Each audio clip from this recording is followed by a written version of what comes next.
There's one thing that many people don't know. People know that the WB was a joint venture between Warner Brothers and Tribune Broadcasting and ran for 11 years. And UPN, the United Paramount Network, was a joint venture between Paramount Pictures and Chris Kraft's United Television. And later, Vica took ownership in 2000, and then CBS Corporation took operation of UPN in its last year, and they merged to become what is now known as the CW in 2006.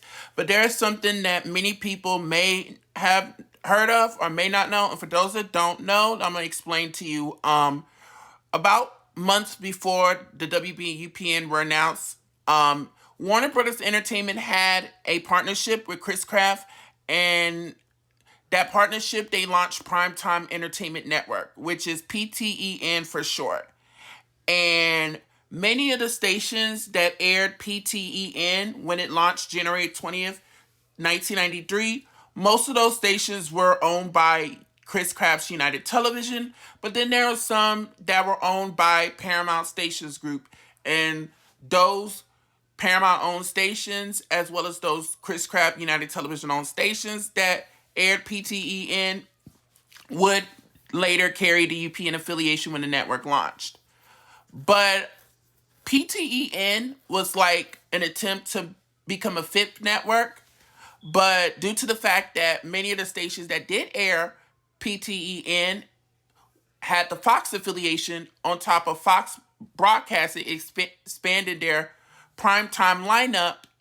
PTEN became what My Network TV became in the 2009-2010 television season, a television broadcast syndicated service, and that's what PTEN ended up being. And the shows that aired on PTEN were Babylon 5, Time Track, and Kung Fu The Legend Continues. And, just a few months after Warner Brothers and Chris Kraft launched Primetime Entertainment Network, October 27, 1993, Chris Kraft entered a partnership with Paramount Communications to launch a network, what would later be known as the United Paramount Network.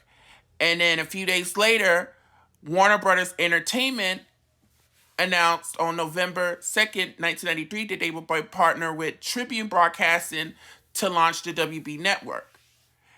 And not just that, but then the big switch happened where most of the stations in certain markets ended their affiliation with the big three and switched to Fox because of New World signing a affiliation deal with Fox Broadcasting.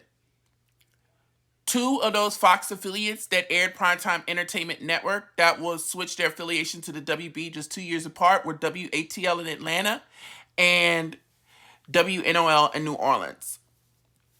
So Primetime Entertainment Network ran for about 6.5 years until it dissolved in October 1997 during the fall 1997 season. And that was around the same time that many stations were signing up with the affiliation of the WB as well as UPN. But as short as Primetime Entertainment Network was, Primetime Entertainment Network was a joint venture between Warner Brothers and Chris Kraft Industries, for those that don't know. And so basically, this was Warner Brothers' attempt as well as Chris Kraft's attempt to make a fifth network, but sadly it never happened because Fox expanded their primetime schedules. And so there were some stations that aired Primetime Entertainment Network block that would take the WB affiliation, as well as some that had dual affiliations with the WB and UPN when both network launched.